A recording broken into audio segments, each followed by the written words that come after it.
Welcome back to IACI TV. My name is Roy Shepherd, and I've been joined by Montserrat Alvaro Lozano from Barcelona. You're the Pediatric section chair. We've been hearing a lot about food allergy here, as you can imagine. What are the biggest challenges in pediatric food allergen immunotherapy? Hello, good morning.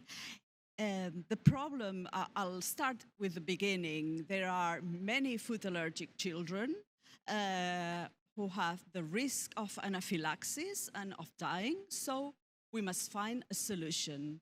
Then in research centers, we have been ongoing with a research on food allergy immunotherapy, but the problem is that that procedure is still not perfectly developed. We need some research, some more research to make this procedure safer than it is.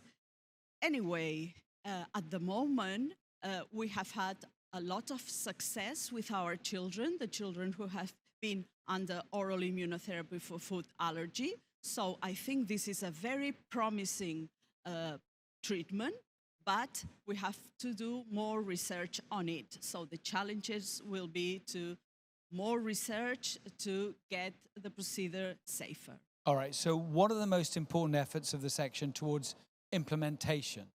In fact, we have two task forces running now. One is about knowing how many centers in the whole Europe are performing this treatment and how are they doing it. Because only if we know what's the situation now, we will be able to improve it. This is the FINE project. So is there a lot of variation then? Yes, there's a lot of variation. And is the variation based on variation of the patient or variation on the diagnosis and treatment? Variation on everything. We have different patients with different kinds of food allergies, different levels of food allergy. Can we implement this treatment to all of them? Only to those who have low-level allergy, which would be safer?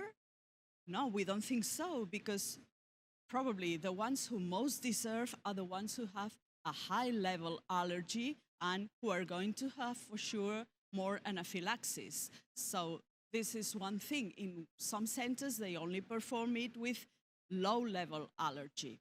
Is that because the clinicians think it's safer? Yes, yes, of course, we must protect our children. This is not a bad way of seeing it. It's only that we want it for all children, not only for the easy ones. So forgive me for asking, but you talk about anaphylaxis and the potential for fatalities. I mean, what proportion of children who have allergies, and we're talking mainly, I suppose, about peanut and egg allergy, although I know there are others as well. I mean, how big a threat is it? Is it affecting more children now than perhaps it did 10, 20, 30 or 50 years ago? Well, food allergy is growing, number one. The recognition of anaphylaxis by doctors is improving, so probably we are diagnosing more anaphylaxis, first because there's more food allergy, second because we recognize it better. And it's a big problem. And earlier. And earlier, yes. You can have anaphylaxis when a baby has his bottle for the first time or the second time. So it's an important problem, not only in big children or adolescents, which is another age which is more difficult in some ways, but also in infants. So it's a big problem.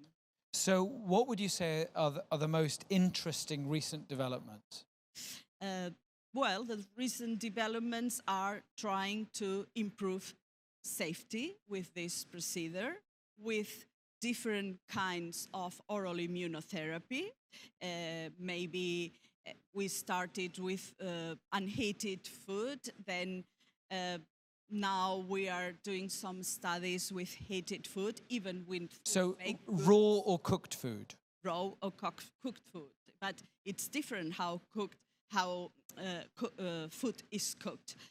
It is different if I try oral immunotherapy with cooked egg or omelette, or if I try it with raw egg, or if I try it with a biscuit, putting that egg in a wheat matrix. So it's different. So there's a lot of the development in this field, and not only in oral immunotherapy, we have been developing some other kinds of immunotherapy which are not oral. So Okay. there's a lot of research going on.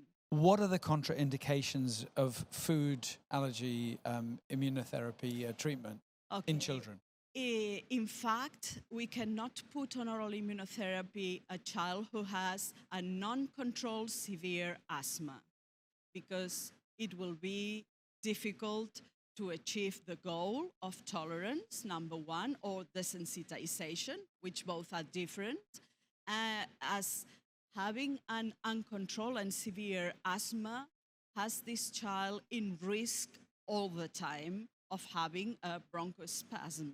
So if we give him a food to which he is allergic, maybe we are going to make him Even more sick. even worse with his asthma. So first of all, we must control that asthma before starting an oral immunotherapy. This is one of the contraindications of oral immunotherapy. There are some others, but this is the main one. First, control the non-controlled asthma. Do you think food allergen immunotherapy can be implemented everywhere? No, definitely no. At the moment, as we have many safety concerns, I think, and we think in the pediatric board, that oral immunotherapy should only be implemented in research centers, in centers where all facilities are available, where we can have a critical care unit if needed, because the patient has an important adverse event, and where very experienced personnel are available, and we know how to treat it Instantly. patient instantly. Yeah. And also, this is a very individualized treatment, and we need to know the patient very well. We know all in the center where I work in Barcelona, Hospital de Sant Joan de Déu, we all know very well our patients. We call them by names because we know what's their evolution has been, what they need, if they need to go quicker, if they cannot go this quick and they need to go slower because they have a big amount of adverse events. So it is very important that we are always available for them, and that we have enough experience as to treat them and not to put them in a worse condition that they are. Okay. Montserrat, it's been great talking to you. Thank you very much indeed. Thank you. And that's all from Miyaki TV. For now, we'll be back later.